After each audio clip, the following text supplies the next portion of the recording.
नमस्कार। Health care today में आपका स्वागत है। एंकल व एडी का फ्रैक्चर एक बहुत ही कॉमन चोट है जो कि ना साधारण मोच से लेके शुरू करके रोड ट्रैफिक एक्सीडेंट, कई ऊंचाई से गिरना, बहुत कारण से हो सकता है और ये हर उम्र के इंसान के अंदर इस तरह का फ्रैक्चर हो सकते हैं।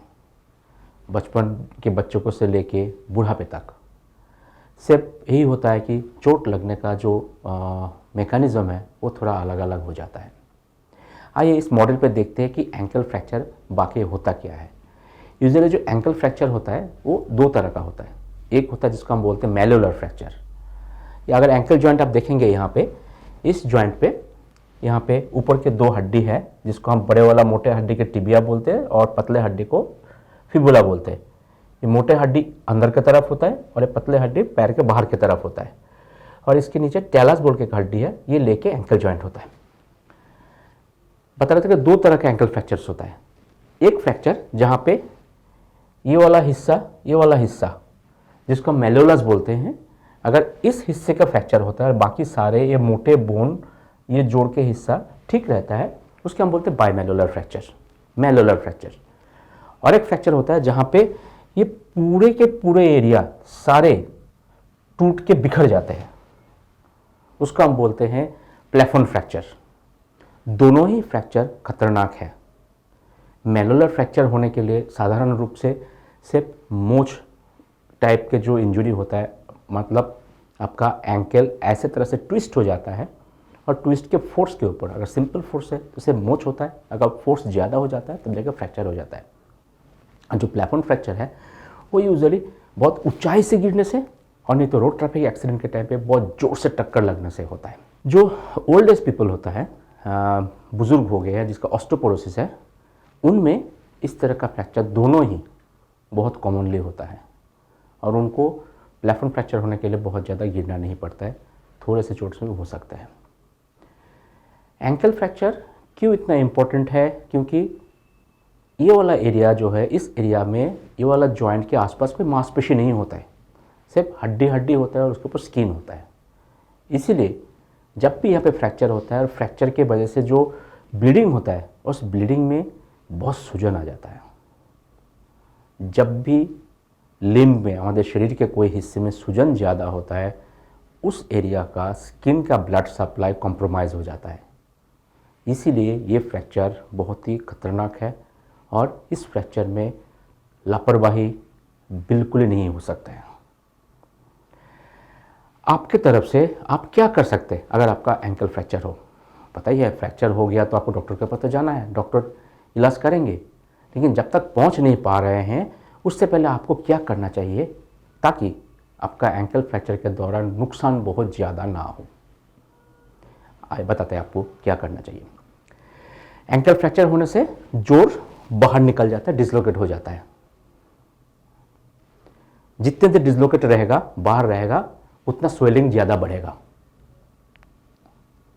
अगर संभव है उसी टाइम जहाँ पे चोट लगी है, अगर जितना पॉसिबल है उसको अपना शेप में ले आ सकता है, खींच के उतना लाके उसको कोई फट्टा देके बांध दीजिए, टाइट करके नहीं, ताकि खून का दौड़ बंद ना हो जाए।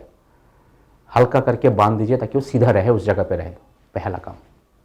दूसरा काम, ऐसे चोट में बर्फ़ की सिकाई बहुत महत्वपूर्ण होता है। अगर संभव होता है बिल्कुल शुरू में बर्फ़ की सिकाई शुरू कर दीजिए, तो जब तक आप हॉस्पिटल पहुंचेंगे, हॉस्पिटल पहुंचने के बाद एक्सरे होगा, डॉक्टर देखेंगे, कुछ समय तो बीत ही जाता है ये सारे होते होते। तो इस समय तक अगर बर्फ़ की सिकाई चलते रहे तो आपका स्वेलिंग कम होगा, स्वेलिंग कम होगा तो नुकसान कम होगा आपका।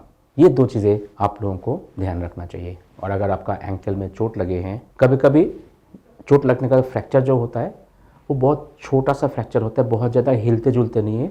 बहुत सारे पेशेंट एक दो स्टेप रख भी सकते हैं, लेकिन इग्नोर नहीं करना, क्योंकि आगे जाके थोड़े दिन बाद वही फ्रैक्चर हिल के आपका एंकल जॉइंट खराब हो जाएगा। सो एंकल में अगर मोच हो, दर्द ज़्यादा है, नॉर्मल से ज़्यादा दर्द है, ज़रूर डॉक्टर को दिखाइए, क्योंकि आपका मेलुलर फ्रैक्चर हो सकता है। कि मेलुलर फ्रैक्चर और मोच का चोट एक ही तरह से होता है। दूसरा चोट जो है वो तो पता ही है, बहुत सीवियर चोट है और विजिबल हो जाता है, एंकल में डिफॉर्मिटी आ जाता है तो आप तो डॉक्टर के पास पहुंच ही जाएंगे। ऐसे फ्रैक्चर जब हमारे पास आते हैं, हमारा सबसे पहला जो एम होता है कि डिफॉर्मिटी को जितना जल्दी हो करेक्ट करके एक सपोर्ट देने के लिए यूजुअली हम सबसे पहले प्लास्टर से एक स्लैब देते हैं, टेम्पोररी सपोर्ट देते हैं और उसके बाद उनका एक्सरे करते हैं। एक्सरे करके देखने का कोशिश करते हैं किस तरह का फ्रैक्चर है, ये मैलुलर फ्रैक्चर है कि ये प्लेफोन फ्रैक्चर है।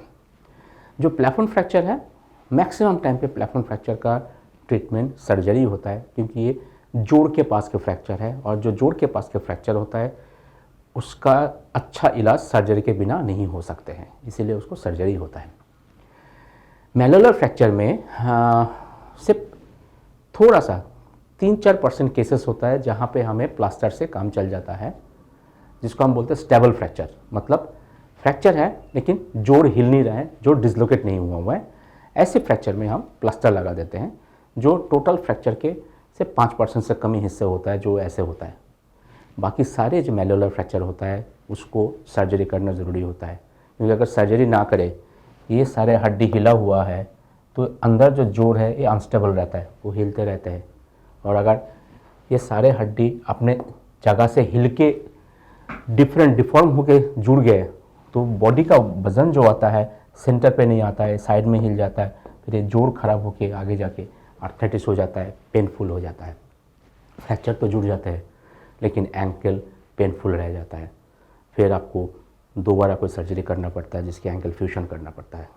ये चीज़ को अवॉइड करने के लिए एंकल फ्रैक्चर हो तो हम उसको सर्जरी करते हैं।